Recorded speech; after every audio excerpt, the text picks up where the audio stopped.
Hii ni Arusha One Radio, mimi ni Awadhi Rashidi. Jeshi la Ivory Coast limeibua taarifa za kuwepo njama za kutekelezwa kwa mauaji ya Rais Alassane Ouattara na maafisa wakuu kadhaa wa jeshi katika taifa hilo la magharibi mwa Afrika. Katika taarifa yake kwa umma, jeshi hilo limesema kuwa ushahidi wa kiintelijensia unaonyesha anayeratibu jaribio la mapinduzi yao ya serikali iliyoko madarakani ni mwanaharakati wa chama cha siasa ambacho hakikutaja, ambacho kwa sasa kinamlinda mtu huyo.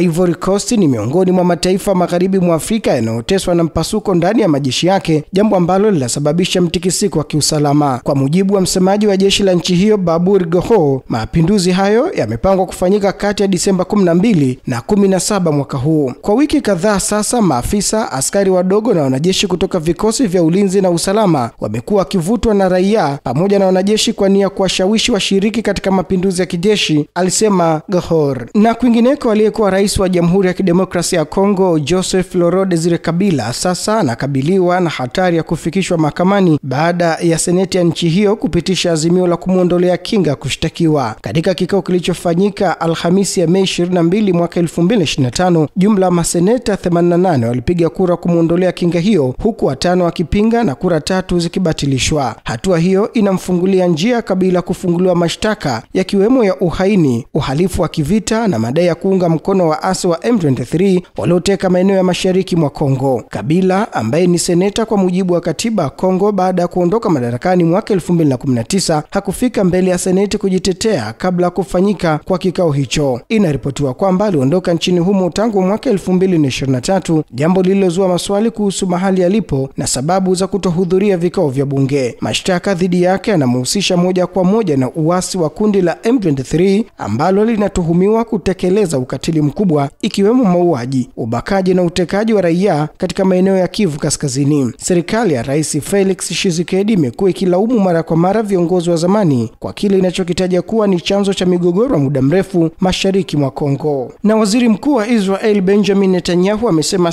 Keir Starmer, waziri mkuu wa Uingereza, na viongozi wengine wa Ulaya wamesema wanataka Hamas ibaki madarakani. Pia amewashutumu viongozi wa Uingereza, Ufaransa na Kanada kwa kushirikiana na wauaji wengi, wabakaji, wauaji wa watoto na watekaji nyara. Katika video aliyoipakia kwenye ukurasa wake wa X akizungumzia shambulio la siku ya Alhamisi dhidi ya wafanyakazi wa balozi wa Israeli huko Washington DC, Netanyahu alisema Keir Starmer, Rais Emmanuel Macron na Mark Connelly walitaka Israeli kukubali kwamba jeshi la Hamas la wauaji wa umati litanusurika. Ikulu ya Downing Street imekataa kutoa maoni moja kwa moja juu ya matamshi ya Netanyahu, lakini ilionyesha chapisho la Keir Starmer la kulaani shambulio la Washington kwenye mtandao wa X. Na Marekani itaiwekea Sudani vikwazo vipya baada ya kubaini kuwa ilitumia silaha za kemikali mwaka jana katika vita vya wenyewe kwa wenyewe vinavyoendelea dhidi ya wanajeshi wa Rapid Support Force RSF. Wizara ya mambo ya nje imesema usafirishaji wa bidhaa za Marekani kwa nchi hiyo utawekewa vikwazo na vikomo vya kukopa fedha kuanzia tarehe 6 mwezi Juni. Taarifa kwa msemaji Tammy Bruce imeeleza wanajeshi wa Sudani na kundi la wanamgambo wa RSF hapo awali walishutumiwa kwa uhalifu wa kivita wakati wa vita. Maafisa wa Sudani wamesema bado hawana taarifa hizo. Zaidi ya watu 15,000 wameuawa katika mzozo huo ambao ulianza miaka 2 iliyopita wakati jeshi la Sudani na waasi wa RSF walipoanza mapambano makali ya kuwania madaraka. Katika miezi ya karibuni, jeshi la Sudani limeuteka tena mji mkuu Khartoum, lakini mapigano yanaendelea kwingineko. Marekani inaitaka serikali ya Sudani kusitisha matumizi yote ya silaha za kemikali na kutekeleza wajibu wake chini ya sheria za kimataifa. Taarifa hiyo ilisomeka ikirejelea mkataba wa silaha za kemikali ambapo watia saini wamejitolea kuharibu hifadhi za silaha zao.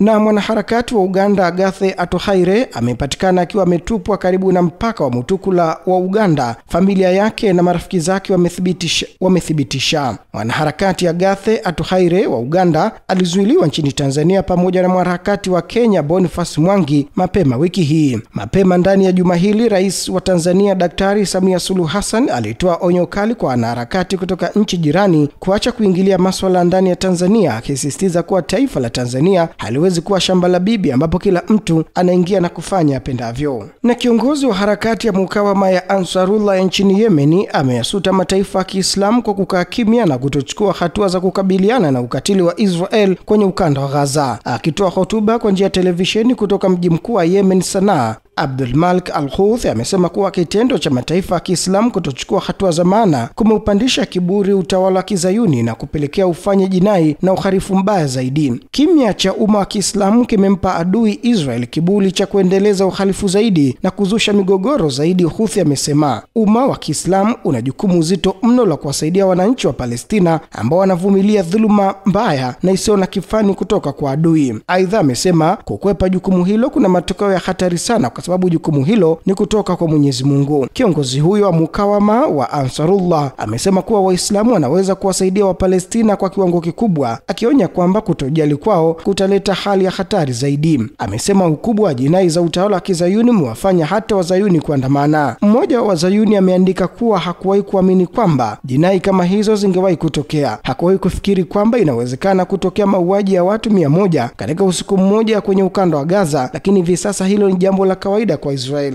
Kauli ya Mzayuni huyo inaakisi udhaifu wa kusikitisha wa Waislamu bilioni 1 na kushindwa kwao kukabiliana na jinai mbaya zaidi zinazotendwa dhidi ya watoto na umma wa Kiislamu, Al-Houthi amesema. Mwisho wa Rubaza Kimataifa, mimi ni Awadh Rashid.